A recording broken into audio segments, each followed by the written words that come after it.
ABC Listen. Podcasts, radio, news, music and more. Swimming has taught me the power of friendship, and I've met some of my best friends through the sport.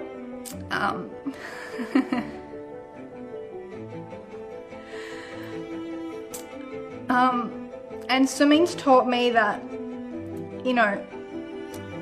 don't be afraid to chase your dreams. Ariarne Titmus, the Terminator, saying hasta la vista. Retired at age 25. We did not see that coming. The four-time Olympic gold medalist has given Australian sports fans some all-time moments when she mowed down Katie Ledecky as Coach Dean Boxall went troppo in the stands. That is going to live on as long as there are Olympics montages. Why now? What next? How's it going to impact swimming? I'm Patrick Stack. This is ABC Sport Daily. Cate Campbell is an Olympic gold medalist and former teammate of Ariarne Titmus. Kate, huge news in the world of swimming today. What was your reaction to it? Yeah, huge news today. And I would say that I'm shocked but not surprised. I think that this is something that Arnie's probably been thinking about for a really long time. And she's probably been a little bit sick of people always asking her, when are you getting back in the pool? When are you getting back in the pool? And so she's come out and she's made this decision on her terms. I am here to announce that I've made the decision to retire from competitive swimming. A tough one, a really tough one, but one that I'm really happy with. I just want to say congratulations on an incredible career, Arnie.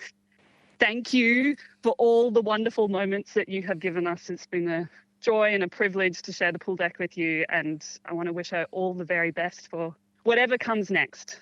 Can you maybe put into words, for those who don't fully appreciate it, just how good this young woman is and how important she's been for Australian swimming?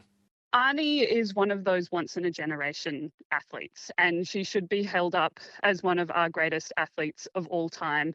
She had the tenacity and the determination as a 14-year-old to look at the greatest ever to have swum middle distance and distance freestyle in Katie Ledecky and say, not only I want to be Katie Ledecky, but I want to beat Katie Ledecky. I can say without a doubt, without racing Katie, I wouldn't have been the athlete that I am. She set this incredible standard and I was just so willing to chase it. And I just feel so grateful that I've been a part of such an incredible rivalry. I feel like we both have so much respect for each other, and that will really sit with me for the rest of my life, that rivalry that I've had with her. Do you know how few people have that mindset? And then to have the thought and then follow through with it. Follow through with every early morning, with every weekend spent by the swimming pool, with every agonising stroke that she has had to take. And it might be a world record as well. Ariarne Titmus goes in. She's after the world record. She'll get it. She'll get it all right. A fantastic performance in a world record for Titmus. 3:55.38. Ledecky gets the silver and Fairweather the bronze. We have witnessed greatness, and it's been a privilege to watch what she's done, but also how she's done it. You can't help but be drawn to the why on a day like this, and I think she kind of articulated it on her Instagram post. I love swimming. I've always loved swimming. It's been my passion since I was a little girl, but I guess I've taken this time away from the sport and realised some things in my life that have always been important to me are just a little bit more important to me now than swimming, and that's okay. She also referenced health issues in the lead into Paris, and it's obviously on the public record that she had surgery to remove tumours on her ovary, and that really scared her about her capacity to start a family. And it sounds as though taking that and putting it next to what we heard from her today, and it's as though all of that focused her on the breadth of the world outside the pool. Do you think that's fair to say? Yeah, and I think that for Arnie, this decision is made with her whole life ahead of her as her guiding light. And when you are an elite athlete, you have incredible tunnel vision and you only see what's happening in the next day to get you that little bit better. And she has taken the time off to have a step back and have a look at what she wants for the rest of her life. She has achieved everything she ever wanted to in the sport. The old Dean would have been no, Arnie, you need to be in the pool now. But he was actually the opposite. And I think it's because we set out to do everything we planned. Now she gets to ask herself, what do I, as Ariarne, the person, want? And she's been very honest and open about her health struggles. And so I'm sure that plays on her mind. But I think a turning point for me, or a time when a switch was flicked, was in the lead up to the Paris Games. I went through some health challenges which, quite frankly, really rocked me mentally. It probably was the first time where I considered some things outside of swimming. We don't know what's going on for her internally, but she's obviously come to the realization that she wants to prioritize herself and her health above achievements in the pool. And I would say that she's given us enough. I think that's fair to say. You're someone who's made the transition, albeit at a different stage of your life. She's only 25 years of age. Everyone's different. But what would you expect that transition to be like for her as someone who's experienced it? I would say Arnie is already in the beginning stages of that transition. She's already establishing herself outside of the sport. She is already making a name for herself in different areas. She has moved seamlessly into media, and she is so insightful and articulate. I love to see that she also has balance. You know, she's found a partner and seems super happy in that. So there are so many areas in her life that are going so well outside of the pool. And ultimately, when you're watching an athlete retire, you want to make sure that they have something else to go to after the sport. And I think that she's already in it. So for me, she just looked and sounded at peace with everything, which is so rare for an athlete. You know, they can often come across as tortured or agonizing over the decision, but she really seems at peace with it. We saw her coach, Dean Boxall, taking the piss out of her in the coverage at the World Champs. I want to talk to Arnie. Arnie, how was it? How was it watching? Like, I just want to know, like, you're commentating. I haven't heard much. How's it been watching for the first time? Not here at the World Championships. Question for you. You can answer that on TV. Well, of course, he was going to throw me under the bus like that. Dean, it does feel quite strange to be here, but I'm enjoying it. I'm enjoying it with the crew here. I'm loving cheering on the Aussies. I wonder how Australian swimming will cope, and people like Dean, you know, who have been as much a part of the story as almost anyone else in Arnie's life. How do you think Australian swimming is going to cope with this departure? Well, we're already seeing how they're managing to cope when you look at the results that came out of the World Championships in Singapore earlier this year. We already had young athletes coming up and stepping into the hole that was left there. You know, at the time, Arnie said that she was returning to the pool, but we already had athletes coming up and putting up an incredible performance. We have the likes of Lani Pallister, who is well and truly hitting her strides at the moment, is pushing Katie Ledecky on the world stage in the 800 metres freestyle and has moved over to train under Dean Boxall. Lani's coming to get her! Lani Pallister's digging in! Go, Lani! Ledecky looks vulnerable here!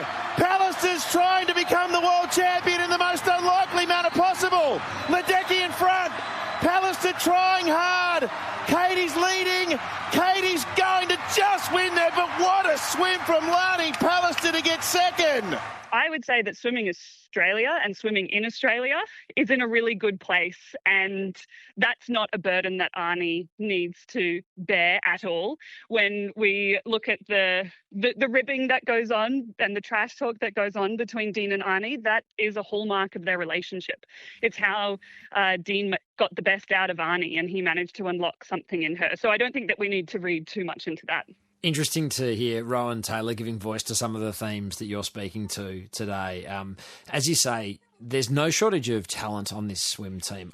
I've spoken with you previously about the weight of expectation. Who do you see in that Dolphins setup now carrying that weight with someone like Arnie, riding off into the sunset? Well, I think that we're really fortunate to have so many stars at the moment that the burden can be shared. You know, we have Kaylee McEwen, we have Molly O'Callaghan, we have Cameron McAvoy, we have Kyle Chalmers. We have so many phenomenal athletes to be throwing our weight behind and our support behind. And so while she does leave a deficit, I don't think that it's a role that needs to be filled, because she is so unique and so incredible in her own right that we can have people come up and stand alongside her. It's a really interesting conversation, but I would say that we already have so many phenomenal athletes who are going to get everyday Aussies up and off the couch and cheering. It's an odd question to throw to you the day of her retirement, but I kind of want to talk about comebacks. Ian Thorpe, we saw him retire, then come back. I was actually in Singapore when he returned after the long hiatus. They do happen. I mean, I feel like we're kind of entering like an Ash Barty situation where we're always going to be holding out hope of a comeback, even though we're on day one of retirement, Kate. Yeah, it always happens when the public is not ready to say goodbye, that we leave the door ajar with a tiny little bit of hope and wedge that comeback sticker in that gap. And look, from what I'm seeing from Arnie, from how happy she seems, from how settled she seems, from how ready she seems to make that transition, I would never say never, but I'd say it's unlikely. Beyond swimming, I've always had goals in my personal life, but swimming's always been most important up until this point. And I've just realised that those goals and what I want in my future is now more important to me. But more than anything, I'm excited for what's next. I'm excited that I now have this opportunity to really delve into life and other things that I'm wanting to chase and look forward to. I feel like she has made this decision completely at peace with everything that she has achieved, and she is objectively one of our greatest ever Olympians. And I think it's unfair of us to ask even more of her, even though I would love a little comeback story. But Arnie, you've given us enough.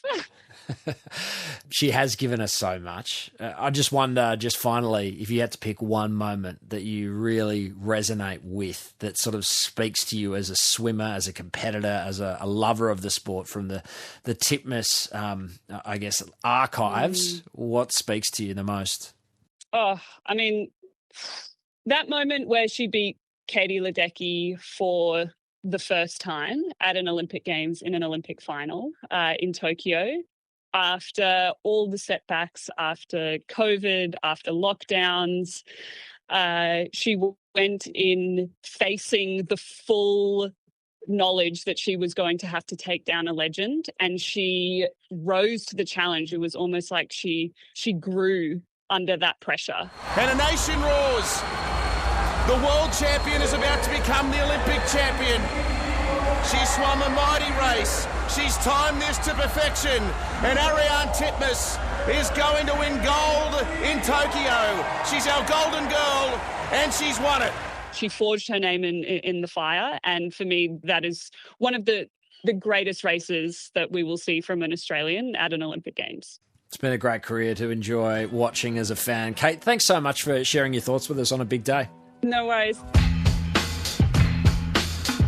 Headlines. And mercifully, the AFL trade period is over. Probably the biggest story from that trade period was a non-trade. Essendon rejecting Hawthorn's offer for Zach Merritt. The club captain took the extraordinary measure of asking the Bombers president to please let him go. He was denied. Now has to return to the club and his teammates. Wow. Who did get traded? Charlie Curnow was one massive deal going from Carlton to Sydney. The Swans paid a big price. 3 first-round picks and Will Hayward. Yes, some picks came the other way, but you get the picture. If he can put them in contention, it'll be worth it. If he gets hurt or they struggle, the Sydney club will have put themselves a long way back. As for Carlton, they got heaps of assets, but lost a star. How's that going to work for coach Michael Voss? He wants to win games in 2026, not rebuild.